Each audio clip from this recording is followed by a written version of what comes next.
I was 35 when I realized I was a self. By Jillian Johnny, the Fragile Warrior. I was 35 years old when I realized I was a self. Not just a body moving through the world. Not just a name on paper. A living, breathing self. A force moving through life with choices, impact, and consequences. Love thy neighbor as thyself suddenly meant something entirely different. Because for the first time, I saw it. I was that self in need of love. I was that self in need of healing. I was that self with a story that mattered. I was that self, the most important self, carrying instructions on how to treat the other selves walking this earth. I had to tap in and enroll in the School of You, the Youseminar. Think of it like that place in the movie Soul, where new souls gather before they ever touch earth, except this was for the already living me. No floating in the clouds, no glowing name tag, just me, face to face with my own life, realizing it was time to get honest about who I was and what I was building. Here, the lessons aren't about who you might become, but about facing who you already are. The assignments aren't on paper.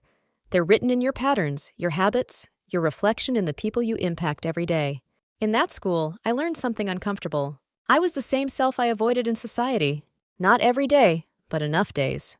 I was the rude self when frustration boiled over. I was the lost self pretending to have a plan just to keep moving.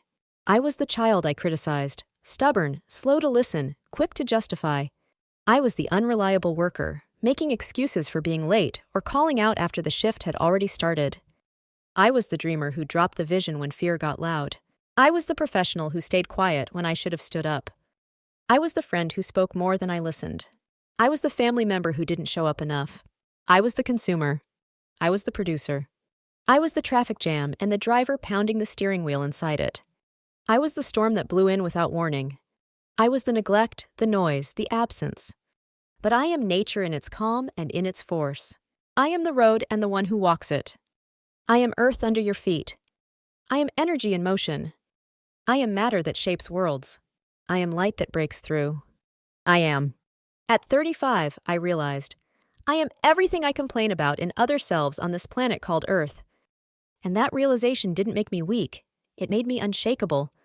That was the year I became humble, not the surface-level humility that just nods and smiles, but the kind that strips away excuses and makes you accountable for how you show up. It was the year I learned to hold unconditional love for all selves, because I saw myself in all of them. I realized I had been treating myself the same way I had treated others, neglectful when I should have been attentive, avoidant when I should have been truthful, unwilling to sit with my own thoughts when they got heavy.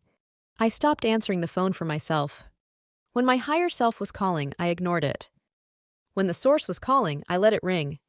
When the solution was calling, I sent it to voicemail. The same way I'd done to people in my life who needed me. And in that moment, I understood. You can't truly love your neighbor until you learn to answer the call of your own self. Now ask yourself, have you been answering the phone for yourself? Or have you been letting it ring while your own soul waits on the other line?